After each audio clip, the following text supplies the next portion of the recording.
O dia que todos os descendentes de italianos esperavam chegou. Dia 11 de março de 2026, a Corte Constitucional em Roma abriu as portas para decidir o futuro do ius sanguinis.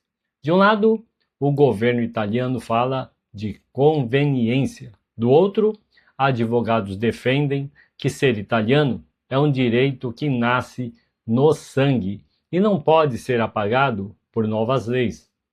A sessão foi tensa, teve suspensão inesperada e argumentos pesados.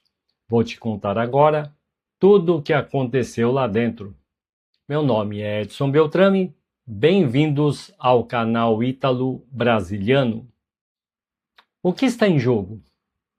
A constitucionalidade do Decreto Tajani, o Decreto-Lei 36 de 2025, que alterou as regras da cidadania.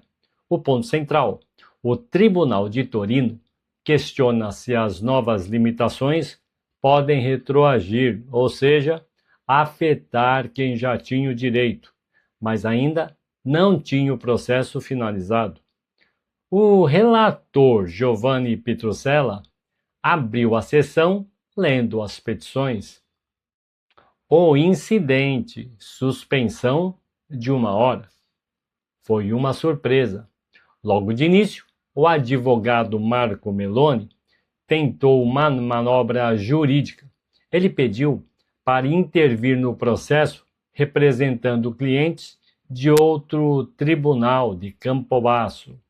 O argumento de Meloni que os seus clientes são partes substanciais deste processo constitucional. O desfecho, foi que a corte suspendeu a sessão às 10h05 do horário de Roma para deliberar em segredo. Voltaram às 11h11 e negaram o pedido. O julgamento seguiu apenas com as partes originais. Iniciou então os argumentos da defesa.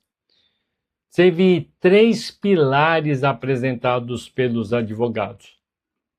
O Corrado Caruso disse: o direito é declaratório. Você não se torna italiano com papel. Você já nasce italiano. O processo é apenas para o Estado admitir que você já existe. Mônica Liz Restagno criticou a burocracia. O direito não pode depender de sorte, de conseguir lá um agendamento no consulado ou de horário para protocolar esses seus documentos. Isso aniquila o status de cidadão. Diego Corap já falou em discriminação e retroatividade, pois a lei cria 2 tipos de descendente: os que conseguiram antes da lei e os que ficaram de fora sem justificativa plausível. Agora vem lá, veio também os argumentos do Estado, o governo Meloni, o governo de Tajani. Foi o advogado Lorenzo Accia, o advogado do Estado, ele trouxe uma visão muito rígida, falando sobre ruptura de vínculo. Ele argumentou que se uma família ficou décadas ou um século sem pedir a cidadania, o legislador pode entender que o vínculo efetivo com a Itália se quebrou. E disse também sobre direito de conveniência. Ele insinuou que a busca atual pode ser por mera conveniência e não por sentimento de pertencimento. E disse também que não é um direito adquirido. Para o Estado, você ainda não entrou com pedido, então você não tem direito garantido ainda. Tem apenas uma expectativa. Agora vamos à análise, dos próximos passos. O que acontece agora? Não houve sentença hoje. Os juízes agora entram em Câmara de Conselho, uma deliberação privada. E os prazos, a sentença pode sair em semanas ou em meses. E o impacto disso? Se a corte aceitar os argumentos do Estado, milhares de processos podem ser travados. Se aceitar dos advogados o decreto Tajani, pode cair por ser inconstitucional. O clima em Roma é de incerteza, mas a defesa dos descendentes foi técnica e passional.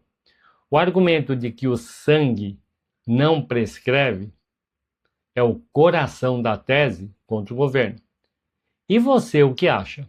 O governo tem razão em dizer que o vínculo se perde após 100 anos? Ou o direito de sangue deve ser eterno? Comenta aqui embaixo. Então hoje foi um dia que vai ficar marcado na história. Vamos aguardar a decisão da corte, ou em semanas, ou em alguns meses.